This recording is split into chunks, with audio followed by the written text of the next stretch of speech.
Voilà, donc j'ai collé mon bloc texte. Par contre, on ne le voit pas apparaître à l'image simplement parce que il s'est positionné au même endroit que l'image précédente, duquel on l'a copié.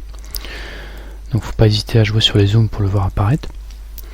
Ensuite, dans les propriétés, je vais remettre sa rotation à 0 degré. Je vais zoomer un peu dessus pour voir ce que je fais. Ensuite, dans les propriétés du texte, je vais cliquer pour qu'il soit bien aligné fer à gauche.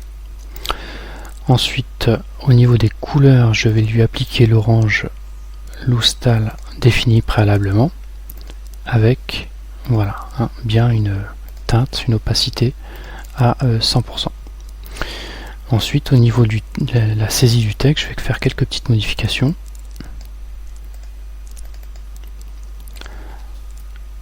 Je vais faire basculer à la ligne et impression et je vais faire remonter lisse et Maximiavox au-dessus. Je redimensionne tout ça.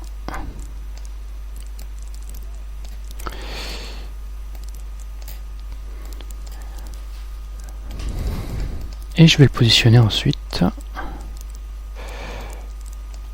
dans l'angle inférieur gauche de ma table. Par contre, il va falloir que je le déforme pour faire épouser l'angle de la table. Donc je vais aller dans Propriétés et c'est dans l'outil Forme ici que je vais cliquer sur Modifier. Vous voyez le rectangle de sélection de mon cadre de texte s'est bleuté et je peux saisir les coins pour pouvoir les déformer.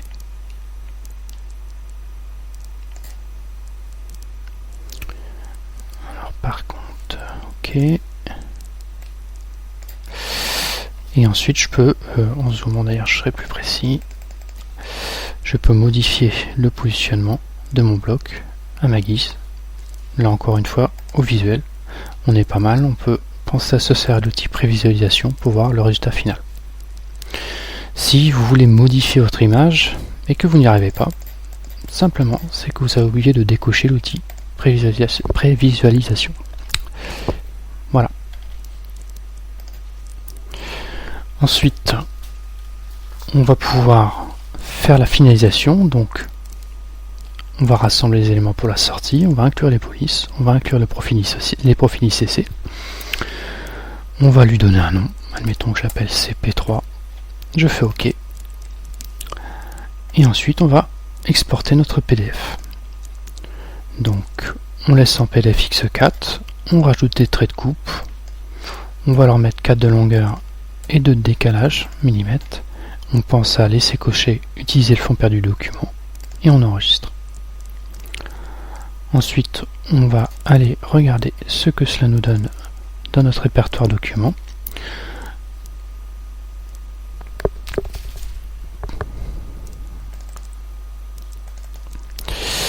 Donc on a bien nos fontes, nos images, nos profils CC et notre PDF.